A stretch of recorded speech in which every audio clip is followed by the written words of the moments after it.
Hiya, my name is Sissy and I am a mom of 3. I have been living in the UK now for over 7 years, and since we've been here we have gone back home every other year, and this particular year we did go back home this year, but also we traveled.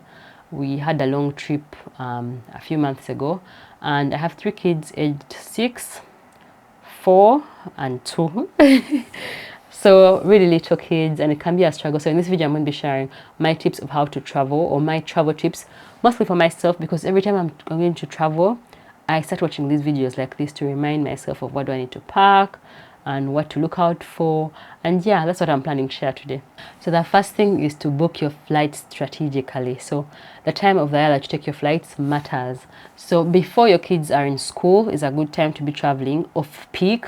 Off peak means anytime that it's not school term. So if you Google term time UK, it will show you from this time to this time is term time, and then from every 6 weeks, there are 3 terms in the year, and every term is 12 weeks, and halfway that term there's a half term, which is 1 week off. So during half term is a peak season. It's super expensive because people are traveling then. Summer holidays as well is a peak season. That is last week of July, and the whole of August is peak season. Christmas, of course, is a peak season, and then there's also Easter holiday. And yeah, so trying to book outside those peak seasons will give you cheaper tickets. So for example, we traveled to Uganda back in December 2019 for my sister's wedding. I didn't have a choice, that's why I went in Christmas time, and our tickets cost us about £1,800. This was Emirates, and it was only two of us, me and my husband and our baby, because at the time she was not yet even 2 years old, so therefore she was a lap infant. But the tickets were so expensive, £1,800.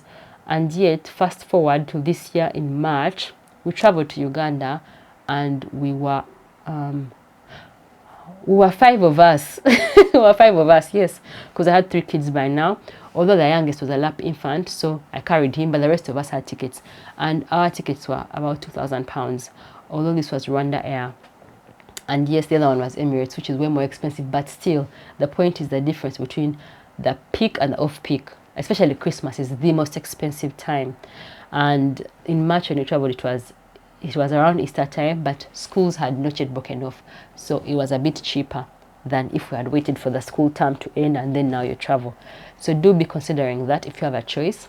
For me, in future, I'm likely to continue doing some off-peak trips because I think it's worth it given the cost difference. I think it's worth it for my kids to go back to our home country.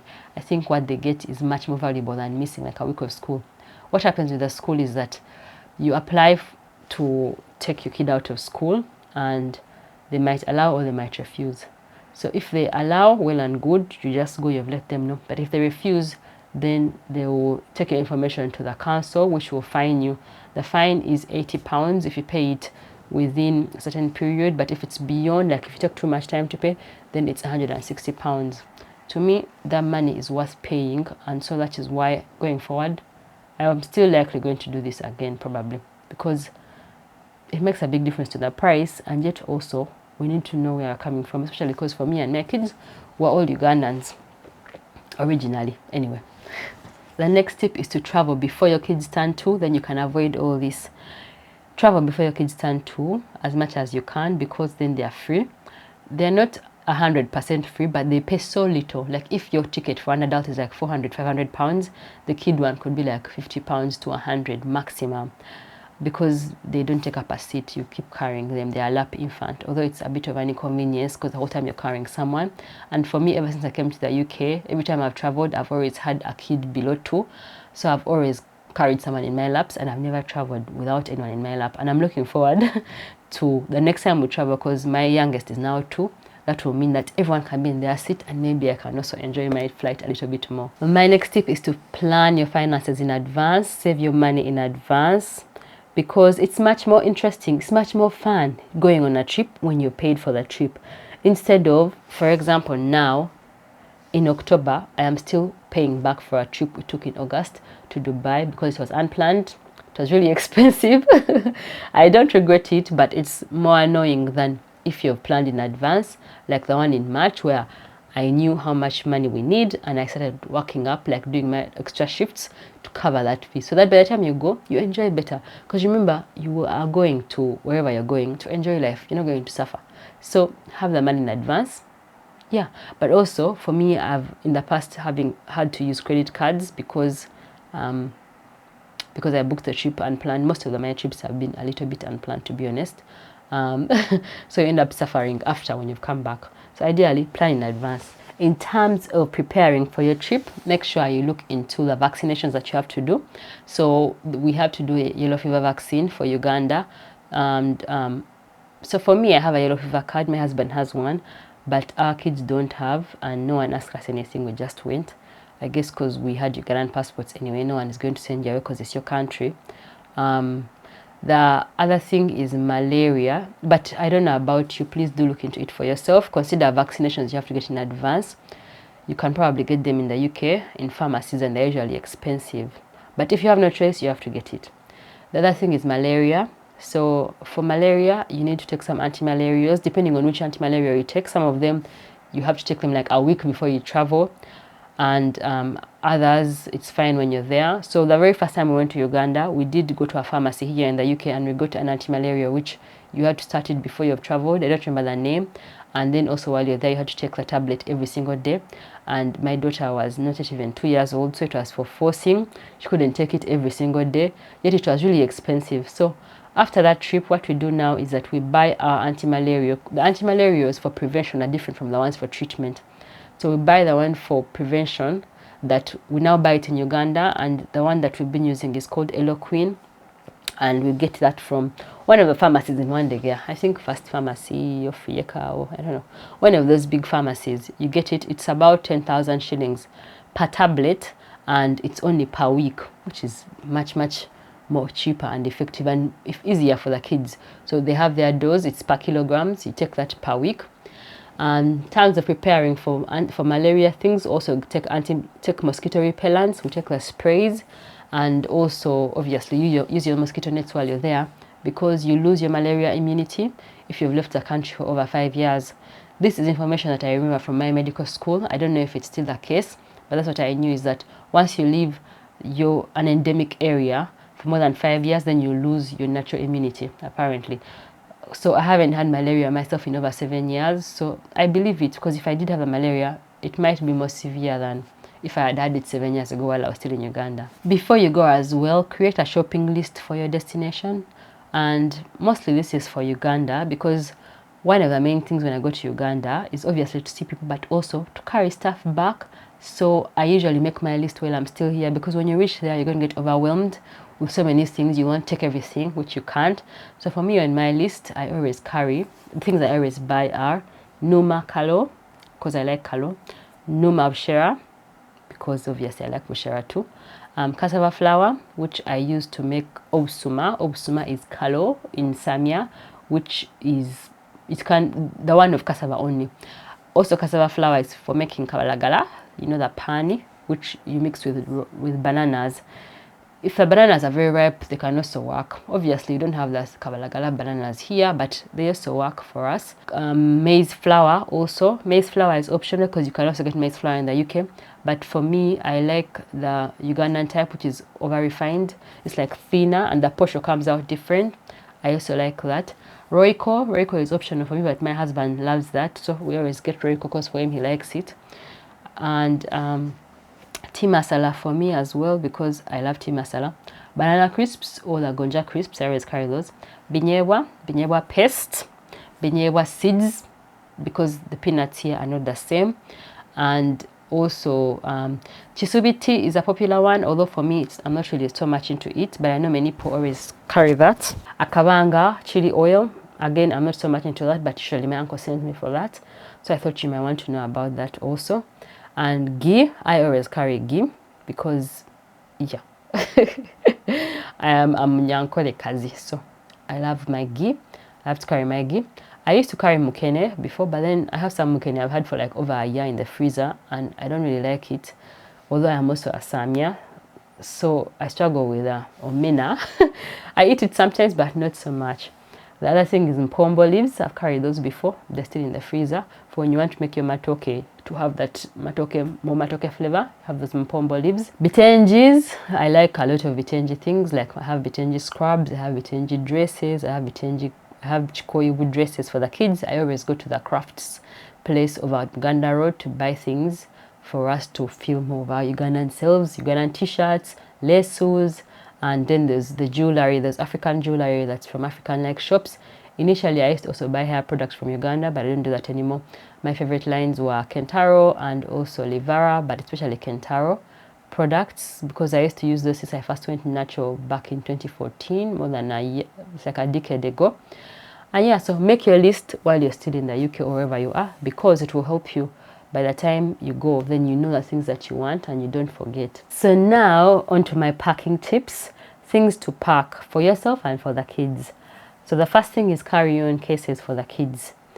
For the first time we went out, we got a trunkie. You know the trunkie is those suitcases. I'll insert a picture which they can roll and pull, but that was a complete waste of time because my daughter was not even 2, and so we had to carry it for her. So it was like you have your own hand luggage, you have a carry-on case, and then now you have also the kids thing. So we don't do that anymore. So now what we do is that we give each of them a backpack, and so in their backpack they have a change of clothes, they have snacks, and they have activity packs. So for the change of clothes, obviously in the change of clothes, because they might mess up and get dirty, and in the change of clothes, they have like a top, a bottom, underwear, and socks. And then they also have, for the snacks, I put crisps, potato crisps, apple crisps, rice cakes, and then also fruit. Like my kids like fruits, like apples, oranges, grapes, and then also raisins. There are these raisins in small packs for like lunch boxes, and also some sweets like some lollipops or like Haribos and chocolate bars. I put some chocolate bars last time, but I regretted that because then it became so sticky when it melted and just a disaster. So probably don't put chocolate bars. So just to keep it exciting. Each kid also had a toy, but this was a toy of their choice. The toys they already happen to have at home, but something exciting for each kid in their carry-on case or carry-on bag. I got each of my kids a neck pillow, which I don't recommend because again, more things to carry around. Because remember, these kids are excited, but when the journey starts, they leave everything for you. So we don't carry neck pillows anymore because struggling with them. I also don't carry my own neck pillow because the kids will want my neck pillow too in the end and start fighting for it. So I don't put that as well. So each kid has their carry-on, which also has a water bottle as well, because when they reach the plane, then they can easily put their drinks in a water bottle. For my carry-on bag, I carry a backpack, which is a nappy bag, but also have a carry-on suitcase.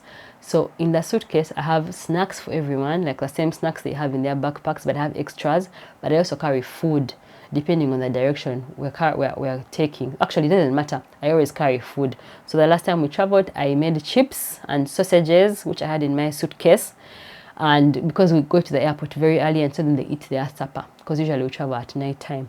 So there was chips, there were sausages, there were chapatis, and then I had also, obviously, I have hand sanitizer, wipes, I have the nappies for the baby, I have painkillers for me and my husband because we usually get headaches on the journey. I have a water bottle because I also get thirsty, and as soon as I get on the plane, I give my water bottle to the air hostess, says to please help me refill my water bottle because I'm always breastfeeding anyway, so I easily get dehydrated. I have chewing gum to give the kids as well when it's time for ascending and descending so that they can maybe pop their ears. But for the baby, I just breastfeed the baby because I've always had a baby, as I've said, when I'm traveling, to help them with their ears as well. There's obviously our passports as well, passports, BRPs, and our Ugandan national IDs and our passports and all that also, which Edward usually carries most of the time because I have so much stuff, I can't be in charge of everything.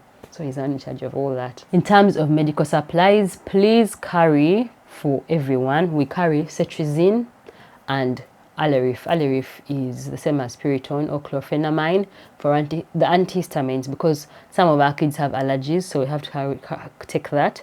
We also carry paracetamol and ibuprofen syrups because they can get fevers on the journeys.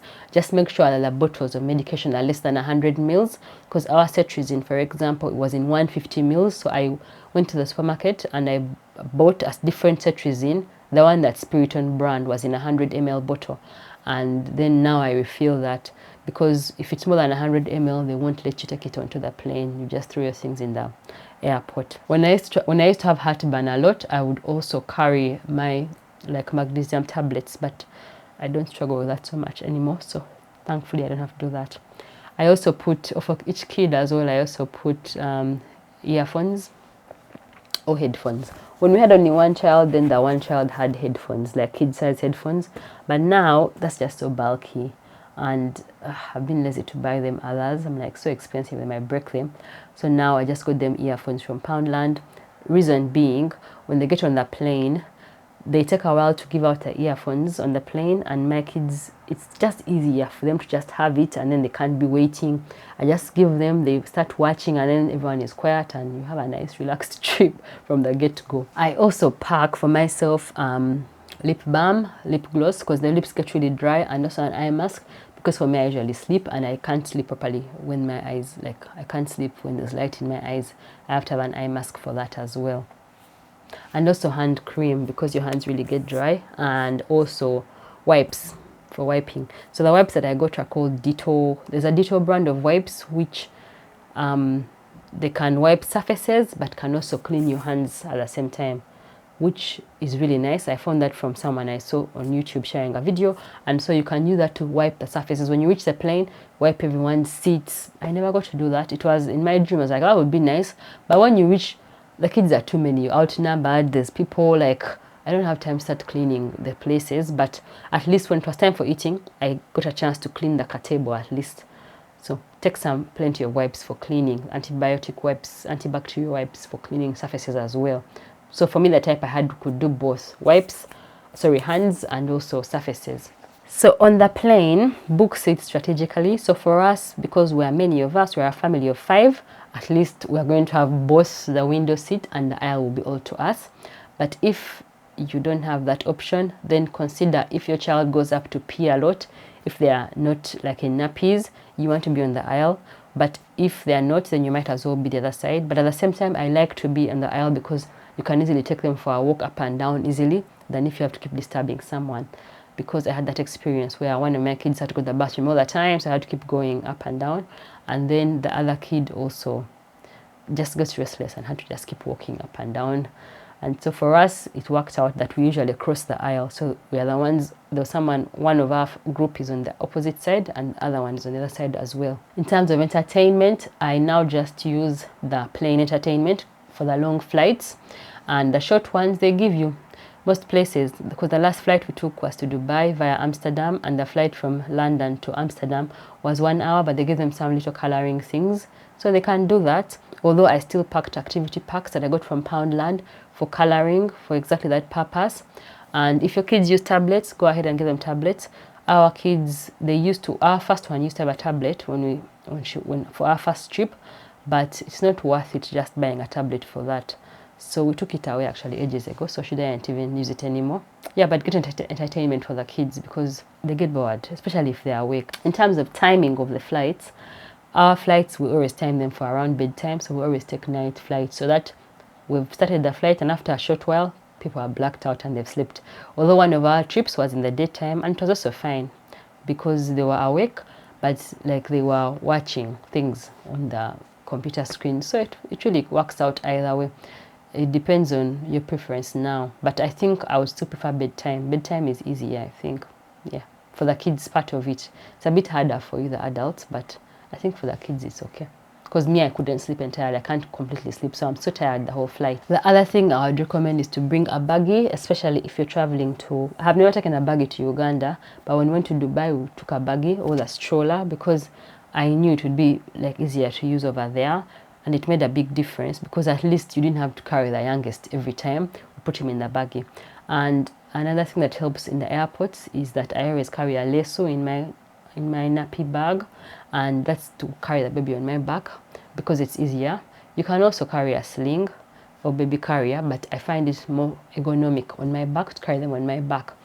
Some airports, like the Dubai airport, does have strollers, which is great, so you can use that if you're there. But if not, just have a leso for that. And finally, my last tip is to set expectations for your children. It's good to get them to have an idea of what's going to happen, like to know that there's going to be a lot of waiting, to know that there'll be lots of queues, so that, and they know that they're going for a trip. I think it's good for them to have an idea of that, depending on the age. Because on the other hand, one of my kids, we didn't want to tell her because she couldn't wait. She keeps on asking. In fact, we told her like the day before travel, or like 2 days before travel, because like she keeps asking, when are we going, when are we going, when are we going? Like, you just get so annoyed. So those are the things to balance out. Either you tell them early and then they also get excited, they start preparing, they start knowing what to expect, they know that they're going to stay seated for a long time, or don't tell them and wait up to the last minute, depending on you. You know how your kids like. Let me know below, what are your kids like? Are you more likely to tell them early, or are you more likely to wait until the last moment because they'll keep asking you endlessly about it?